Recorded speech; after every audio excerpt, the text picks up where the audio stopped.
close our eyes and take a look inside. We're opening a door rather than closing one. I like to think of it as a door of curiosity, not of seeking, but of revealing. So today, as we join together for this journey of a heart talk, I invite you to let it be an adventure. There is no plan as to what is going to actually be said. That would be my mind trying to plan it.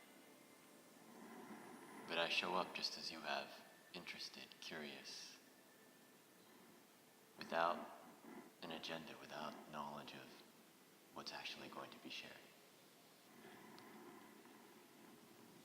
So as things are discussed, questions are asked, comments are made, make sure to ask and question and make those same comments within your own heart's mind to see what's true for you.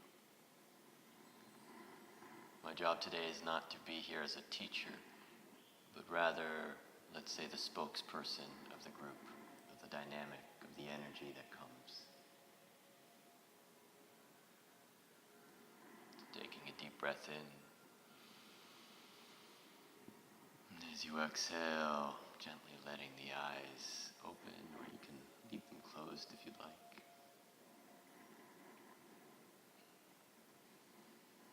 Welcome. And thank you for coming. I love that so many of you said curiosity.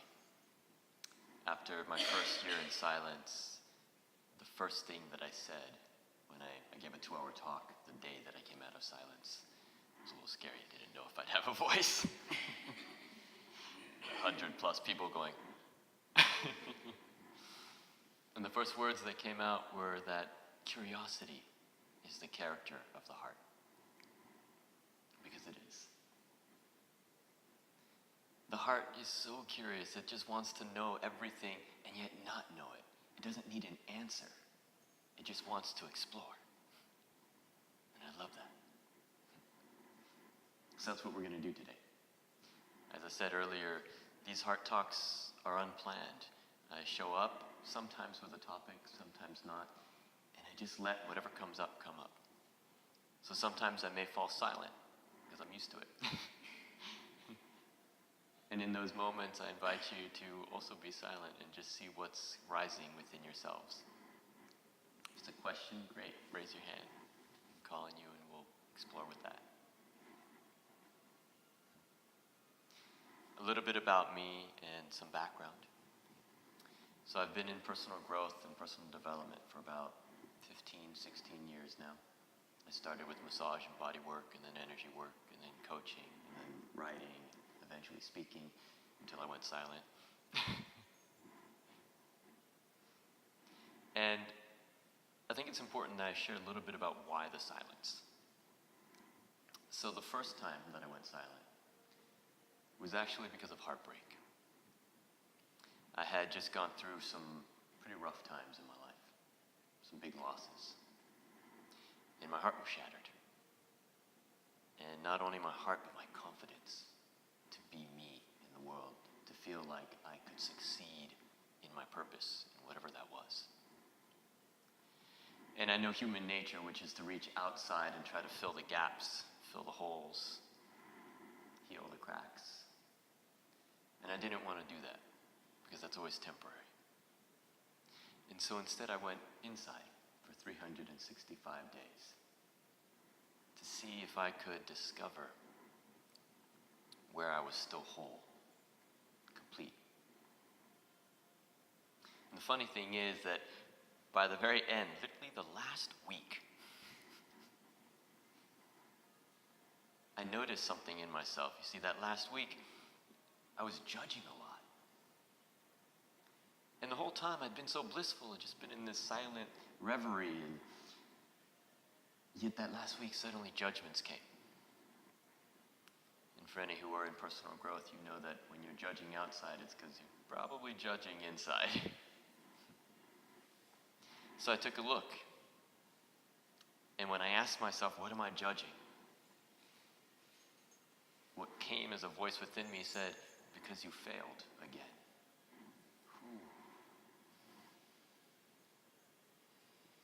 You see, I had thought that the heartbreak was my fault, a failure. I had thought that this whole year in silence, by the time I came out, I would have found love and the heart again, and possibly been in a relationship. And I wasn't. I was still the same person I had been when I entered silence, and I only had a week left, and I was going, shoot, a whole year in silence, and for what? And that was the moment in which something opened, and I had my greatest insight of that whole year. It's that whatever we seek, whether we are looking for our passion, our purpose, our wholeness, our completion, our authenticity, our radiance, whatever it is that we are looking to discover, we cannot within ourselves because the discovery is always outside. But what we can do is uncover. Because within us, everything is already there. My heart was already whole. My passion was already there. My purpose was already complete. I just had stories on top of it, like we all do. And so it's an uncovering. It's taking the layers off. So that was my biggest insight. Was that our true purpose, our authenticity, our heart is not something to discover, but rather to uncover. So I came out of that year in silence, and it wasn't really my plan to start on a mission to inspire a million hearts. But somebody asked me at that first talk, what are you going to do now? And the words came out of my mouth. I'm going to inspire a million hearts. Oh, shoot. Guess I'm committed now. Since that time, it's been about 2 years. I'd say I'm probably at about 450-something thousand. Rough estimate. And the number doesn't matter, it's just a guideline. But something else I noticed in those 2 years as I started giving talks, and really just as I started to give speech again, something else came up in me. Identity. I had lost so much of it during that first year because even a name wasn't really important. I can't tell you how many times people would introduce me and go, oh yeah, this is Rafaldo. It's close enough. You let go of so many attachments. And yet as soon as I started to speak again, I noticed that my words were being used for a very specific purpose. Validation, proving, identity, justification, explaining. It was to tell stories again, which was just covering up everything that I had uncovered. So the reason that I'm back in silence is not for heartbreak this time. My heart is really full. But is instead to dissolve identity. To see how well I can catch myself before I express for the reason of being somebody or something. But rather, can I just be? And at the same time, I'll take note that when I do speak, especially in these talks, I'm still playing a role. That's okay. I'm aware of it. And like I said, these heart talks are really about, one, just coming together with people and seeing what happens. And then two, really coming into this discussion about these three things of acceptance, permission, and expression.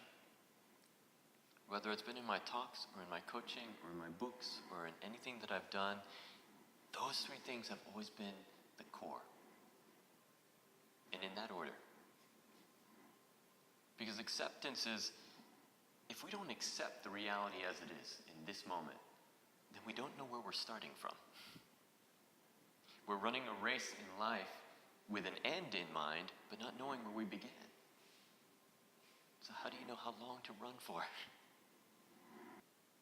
I kind of think of it like acceptance is your home address. It's the place that you begin from. And quite often, we're not at home. Because maybe something has created a discomfort, or we've seen somebody else's home and we're like, ooh, that's nice. I'd like to go next door. And because of that, our being isn't whole. We're split, divided. And the only way that you have the empowerment to shift, to change, to move forward in life, life is moving forward anyway, but for you to stay with it, present, means you have to come home first. Now, it doesn't mean you have to like it. It doesn't mean that it's what's always going to be there. That's not what acceptance is. I think there's a misconception of acceptance. People think that it's to tolerate. That acceptance means going, okay, I give up. I'll accept this. When really acceptance is, I will recognize this moment so that I have the power to do something in it.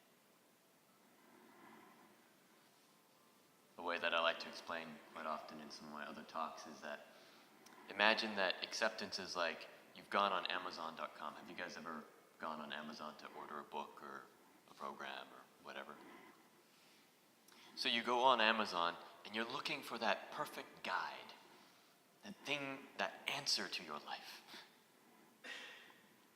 And as you're scrolling through all the different items and products, maybe you come across a book and it says, "Who Are You?" by Rodolfo Young. And when you find this book, you go, yes, that's what I'm looking for, myself. I'm seeking who I am. And so you click yes, and it goes over to the billing address, and you're happy to put in your billing information because you know that that self-discovery, that development, that personal growth takes an investment. Whether it's of time, of energy, making the decision to come to a talk like this. And so you put that in, that's okay. And you click next, and then it goes to shipping address. And you sit there with a blank stare. Because you haven't accepted where you're at. You're busy trying to get somewhere else, and because of that, you have no home address. And so all the resources, the guide, everything that you have been asking for is waiting to be shipped to your door. But you don't know where to tell it to go. So acceptance, in my mind, is simply going and opening your door. Because there's a whole bunch of packages just outside waiting for you. So that's the first step, acceptance. Does that make sense? Once you accept where you're at, and acceptance literally is recognizing the reality of this moment. That's it. It's just honestly recognizing the reality of this moment. How often have you been feeling really bad and a friend goes, "How are you feeling?" You go, "I'm okay." That's not acceptance. That's denying the truth. So be okay with where you're at so that you can do something about it. And then that doing is permission. That's the second step. Because as soon as you actually recognize where you're at, what this moment is presenting to you, and by the way, it always presents it in a balanced fashion. It may have a challenge, but it'll also have the solution. But if the challenge comes and you go, and you go somewhere else, you never see the solution.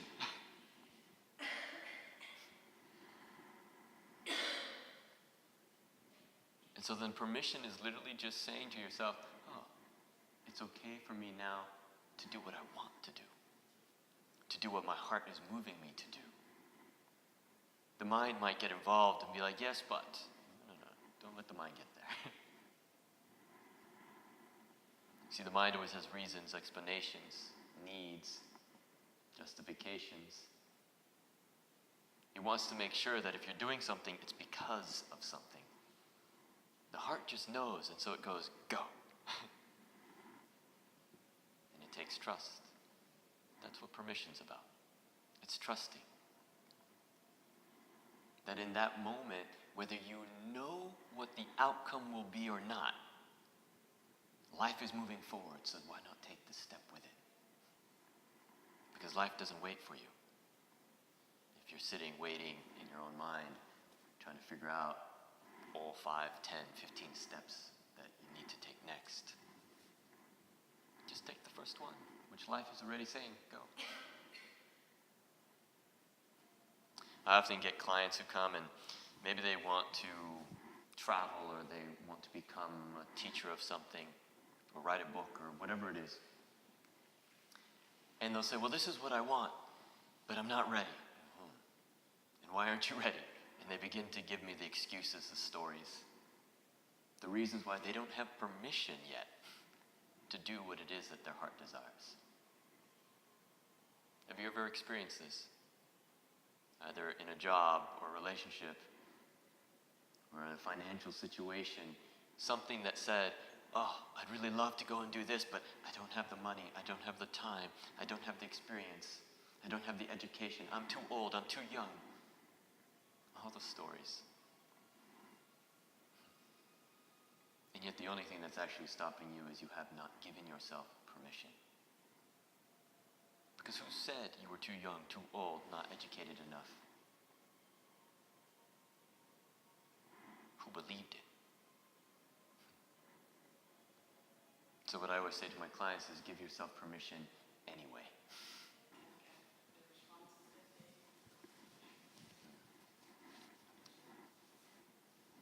So your question, did I ever get lonely, whether it was that first year or even now? Well, here's the interesting thing about loneliness. Being alone and being lonely, very different. Being alone, we can sit in a room or in our bedrooms when we're sleeping or meditating or whatever. We don't feel lonely, do we? We feel whole, complete, at peace. Lonely can only be felt when you're amongst other people. And so for me, especially in that silence, at first, yes, because I would go out and I didn't know how to interact. And other people really didn't know how to interact with me. And so I was surrounded and yet alone. So yeah, there was a feeling of loneliness. And then I gave myself permission to realize that just because I wasn't speaking didn't mean I couldn't communicate, interact, have relation. And all of a sudden, all it took was a smile, or a laugh, or some eye contact. By the way, you should always do eye contact and a smile together. Just one of them, it's kind of creepy. And the more that I notice that feeling that might come up of loneliness, then I just have to remind myself, oh, this is my choice. Not the silence, but the separation. Because that's all it is. When we are in a crowd and yet we feel lonely, it's because we think we're not connected to the rest of everybody who's there. And yet we are. Even now when I ride the trains and the transportation around town, I look around and I see so many people kind of in their own little box. And I'll sit there and I'm very curious. And so I'm just looking around with a big smile on my face. And when somebody looks up, even for just a moment, and they see, they do that. They smile too. Or they kind of look at me odd. But either way, there's a connection in that moment. And there's no longer separation. We separate because we think that we don't have something in common. And yet we all do. Probably everybody on that same train is thinking, oh, I feel so lonely. I wish somebody would look or talk to me. The other part of permission is also how we allow connection to happen.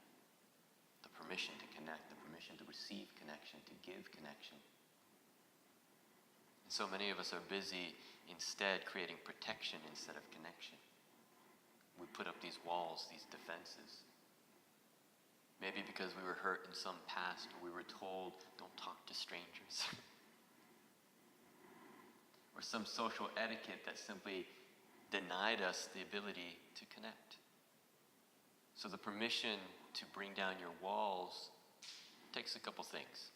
Because you have to realize that you're still protected. But not by your control or by your defensiveness, but rather by your clarity and your radiance. It's by being who you really are, and that brings forward the borders of where you are at and who can enter and who cannot.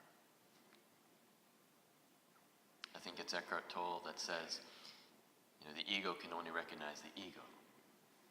The same with the heart. The heart can only recognize the heart.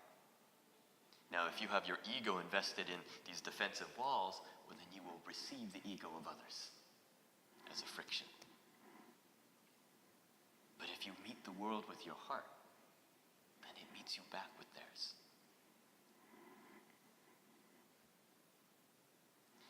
I have a friend in Bali told me a funny story once. He used to be a door-to-door salesman, and he said that his favorite people to sell to were the ones where he would walk up to a house and there'd be a big sign that said, "No solicitors." No solicitors. It means, don't come sell me anything. And I looked at him and I said, why are those your favorite customers? They don't want to be sold. He said, no, that's not what that means. What that means is, I'm too weak to say no, so please don't even knock on my door. I'm going to put this sign up, this is the wall, so that I don't have to deal with it. And so that's the same thing that we're doing when we put up our defensive walls is we go, I believe that I'm not enough to deal with what might come at me. And so instead, I'm going to put my energy into this wall so that nobody even reaches me, but I desperately want to be reached. When we close our hearts to the world, one door even, maybe we were hurt in something, and we think, I'll just close this door, but I'll keep the rest open. No, there is only one. If you close that one, you've closed it to all. And what happens is you've closed not just the door to the pain, but to the solution again, to the assistance, to the love, the connection, the resource that is there waiting to help, to fill you.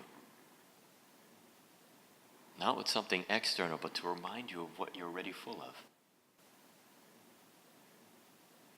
So before I did my year in silence, many, many years ago actually, I had this beautiful epiphany, this moment of realization. And essentially, it was like I had shed all my walls. I had taken down my ego, and I was rebirthed into the world. And what I saw was what I call an umbrella society. And I call it that because when it rains, what do most people do? They put an umbrella, they cover up, they seek shelter, right? They don't want to get wet. But the rain comes and all it does is it washes away the facade. It takes away the surface to see what's beneath it. But we like our masks. We like what we've put on top. And so we don't want that to be washed away. Plus, we might actually be afraid of what is still underneath because we haven't looked there in a while. It's gotten dusty and dark. And so everybody's walking around with these umbrellas. And I remember when I had this epiphany and I saw all these umbrellas and I thought, I see the truth. I have to tell them. I need to tell them the truth. No, my truth. And that was my mistake. Because then I went around trying to take people's umbrellas. This is their entire reality. This is everything to them of safety, security, existence. And I'm trying to take it from them? Woo! It wasn't pretty. It took me a while to learn that each one of our realities, our truths, our egos, our masks, the constructs with which we have built our perception of the world, is there for a reason. And that reason, funny enough, is connection. Only each one of us has learned in a different way to connect throughout our lives through conditioning. And if you take that away from somebody, you tell them, you have to connect the way I'm connecting. They won't understand. It's a different language to them. That's not what they grew up with. So here's the trick. It's a ninja strategy. First, you put your umbrella down. You must put your identity away. And then, you step underneath somebody else's. You don't try to take it away, but with no agenda. No need to change, but only curiosity and interest. You step underneath. Because then you come without any threat. You're not trying to change their world, but you're curious about it. And if you ask yourself, honestly, if somebody ever came and asked you a real question of curiosity about you, you would be so excited to share. Because it's connection. It's the difference between knocking on somebody's door, trying to sell something, and just being in their living room drinking some tea. And they turn around, they're like, whoa, hi. So it's not a matter of connecting just because you want to. But it's a matter of connecting because you're curious about the other. And then you'll find that connection just occurs. This is a bit of a funny story. When I was living in San Diego, California, that's where I grew up, and I was doing my massage training. At some point, I walked into a classroom. It was a nutrition class. And I remember I walked in, and as we do as humans, we walk into the room and we kind of scan to see, who do I know, who don't I know, who do I find attractive, who don't I, who do I want to sit next to. And so I looked and I saw maybe 3 or 4 women that I was like, Now I didn't make any action or anything. I went and I sat down in whatever free seat there was. By the end of the day, probably 3 out of those 4 women had somehow at some place connected with me. And I didn't do anything to create that. And I remember going home and I was a little confused, curious. And I asked my mom, I said, Mom, I don't consider myself to be this extraordinarily attractive man. But I walk into a room and the women that I found attractive all came up to me. Why? My mom gave a beautiful answer, being a mom. She said, yeah, it's not the looks. It's because you were attracted to them because there was already a resonance. There was a frequency, a vibration. That's why you were attracted. And if that same frequency was there, they would feel it too. Of course, they're going to connect. Connection just happens. But we have to open ourselves to feel that resonance. And because of our walls, our umbrellas, all our facades and our masks, the billboards that we put up to advertise who we think we are, that blocks that connection. And yet in the moment that you put all of that down and you show up as who you really are, then the people who are the most fitting to connect with you in that moment, that create the balance of that moment, will automatically. Let's go back to what the first concept of this whole heart space thing is. Acceptance. Because here's the thing, we get really subtle in our manipulations of the mind and our desire. We look and we go, I really want to connect with this person. I feel like I have something to share to them and them to share with me. Why won't they connect? Just open. Well, that means we have an agenda and we're not accepting the moment as it is. I can almost guarantee that if you go into a similar situation and you see somebody and you feel something that you go, wow, I'd love to connect with them. And then you leave it at that. You don't make any attempt, no trying, no agenda, nothing to become disappointed at. But instead you just go, okay, that's the reality, I would love that. And if that's to come, wonderful. And I accept where we're at. And then that creates the proper space for it. Otherwise, there's an energy there of expectation. And that puts walls up. My family gets very upset with me because I have a thing about expectation. I can't stand it. I'm working with that. Let's say we go out to dinner. And the whole dinner I'm thinking, and I'm there with my family, I'm thinking, I'd like to buy them dinner. I want to give this gift and this treat. And then at the end of the dinner, my mom might look and go, so are you getting dinner? All of a sudden, I don't want to buy dinner. How dare they assume such a thing? And it's not even that expectation puts this pressure on us. But what it really does is it robs us of the ability to be generous. It takes away from us the ability to give something not because it was asked for, but because we wanted to. So I have a philosophy, I like to give before it can be taken. So now there's this third concept. You have acceptance, then you have permission. And then you have expression. And expression doesn't take any effort. Because if you try to express something, that's like when you're taking a photograph and you're trying to smile. It's so inauthentic, it doesn't fit, and it's tense, it's contracted. But real expression just comes up out of you, it bubbles up. You can't help it. Sometimes you try to stop it, and then you kind of make that funny, like, you're going to sneeze face. Because in the moment that you have accepted your reality as it is, and then you've given yourself permission to be who you are, in that instance, expression happens. Because you took down all the walls, you took away all the barriers to the world seeing you as you are. So of course, there you are, expressing. You have been the whole time.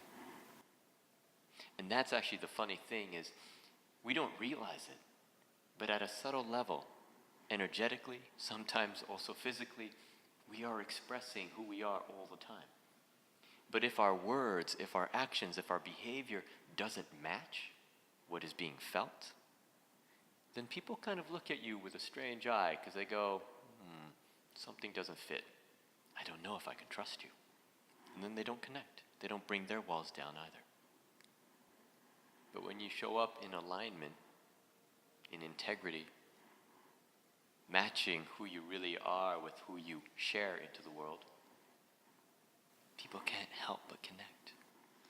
And they cannot argue against your truth because you show up as, this is my truth in who I am. Have you ever been trying to explain to somebody, maybe a family member or a partner or a business associate, something about yourself, and you're trying to find the right words, and they don't get it, and you're getting frustrated?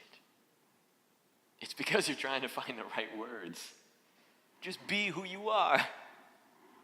The only reason we try to find the right words is because our mind goes, they're not going to accept me as who I really am, so I need to tell it to them in a way that they would accept. Well, then they're not accepting you, they're accepting your story. And yes, it means that you must take the risk that who you really are may not match who they want to connect to. That's okay. Why would you want to be taking so much energy and time connecting in a false way with anyone? So much more fulfilling to connect authentically. And your authenticity is your most attractive quality. When we're not authentic, people can tell. When we are, they love us. Here's a good example. Have you ever known somebody who is just a complete ass, but they own it? They're like, yes, that's who I am. And you love them.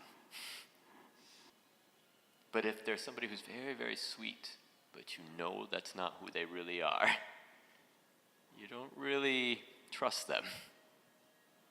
You wonder, you're careful. And that even goes to if we have an agenda with anybody, a plan, a desire to change them. Because then those expectations are there, and again, you kind of get careful. So expression gets to happen and occur, and expression has a lot to do with choice. And it's not the choice of where am I going to go eat or these options of life, but it's the choice of just two things. Am I going to resist, or am I going to allow? Surrender. Let go. Let life lead me instead of me trying to control it. How do we deal if life is taking us somewhere that we don't like? And the limits of acceptance. But you see, you're not talking about acceptance. You're talking about tolerance. To tolerate something. That's very different, and it has big limits. Because we can only tolerate something with the hope that it will change, which means that we are not accepting it. Acceptance, literally, in the instance that you really have it, everything changes. Because it allows for a new perspective. It allows for something different. Imagine it this way. Life is always moving forward. It's always changing. This is a given. And so if we're in a situation that we don't like, and it doesn't seem like it's changing, it's not because life is putting it there. It's because we're keeping it there. Often because we want to understand it, we want to control it, we want to make sure it never happens again. And so as it's trying to leave, we're going, no, wait, I haven't finished with you. I want to know what you're about. And then it tries to leave again. You go, no, I will control you. You'll leave when I tell you to.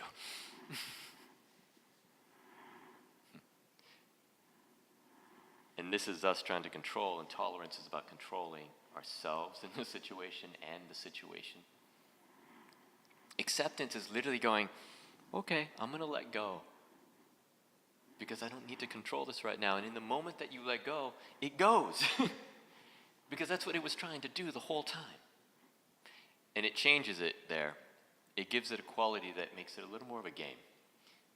Because if you try to accept because you're trying to change it, if you go, okay, I will accept it so that it will change. No, that's still trying to change it. It's tricky. But if instead you go, I will accept it because I'm curious about what's coming next. I'm curious about what it actually is and where it's going. Then you'll watch it change. Not because you made it, but because you let it. Now the mind will jump in. And it'll say, well, yeah, that sounds good, but you have to know that the mind is there to compare. That's its job. It will always compare. It'll always try to find two things to look at, to give choice. The heart doesn't do this. The heart just goes, this. In this moment, this is the balance. And this is why we each have our own truths, and that truth changes in every single moment. Because I may share what I'm sharing now, but you have to feel into what's true for you.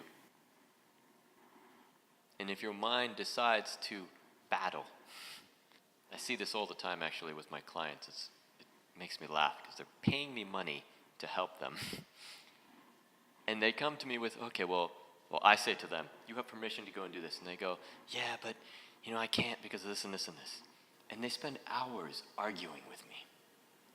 And I wonder, why are you arguing for your suffering? If we come to your question, there's something in life that doesn't feel good and you don't want it. And so a possibility is given and the mind immediately goes, yeah, but that doesn't work. That's not the way it's going to work for me. That's the mind arguing against a possibility of something different. This is why I say enter with curiosity. It's not to say that this way that I'm sharing is the only or the way that will work for you. Why not try it? Check it out. One of the things that I love is when my assumptions are proven wrong. When I have made a judgment or an opinion about something or someone, and then I see something completely different when I actually interact. I love that. There's a quality to being able to observe with an open mind. And so look at people, look at places, look at situations, and have your judgments in that moment, because your mind is going to be active anyway. Don't resist it. But then leave it open to see curiously if there's something else there. The other night, I was walking back to the flat that I'm staying at. And as I was going, I saw this man on the other side of the street, large, kind of biker-looking guy, bunch of tattoos, shaved head. And immediately there was a judgment in my head. And then this old lady came up next to him to cross the road. And he turned to her, and he walked alongside with her just to make sure she got there safely. Assumption cleared. It's always just a story until we interact, until we allow, give permission to connection. And the tricky thing is for that to occur, for us to uncover things. It's not about taking one layer at a time and peeling it like you would an onion. I know this is a metaphor that's often used. But this doesn't work. Because what we really do is we go, I'm going to take this layer off because I would prefer this one. You haven't gotten anywhere. But instead, it's about going into the very depth of who you are with curiosity, going to the core, feeling into it and going, who am I and how do I get to express into the world? Because the moment that you do that, it starts to heat up everything and grow out. It's like the seed of who you are growing from beneath out to surface into the world. Anything else when we're trying to clear layer by layer by layer, that's just the mind playing games. Feel into what it is rather than think about it. And if your mind is playing games with you now and is sitting there and creating frustration, good, frustration's the feeling. Feel the frustration. And then you look deeper into that and something else will come up. So this idea of dropping into the heart space, the reason that I'm on this mission, is so that we can come back into connection. I believe that's actually the thing that is troubling the world the most, is a feeling of separation. But to realize that we're all connected, we always have been, we were never divided. But the stories divided us. And so in that acceptance of your truth, their truth, every truth, you begin to connect again. And then with that, you give permission to express into the world your authentic way. Because yours is really important. And the world is waiting for it. Each of us have a unique way that we express and a message that we get to give in each moment.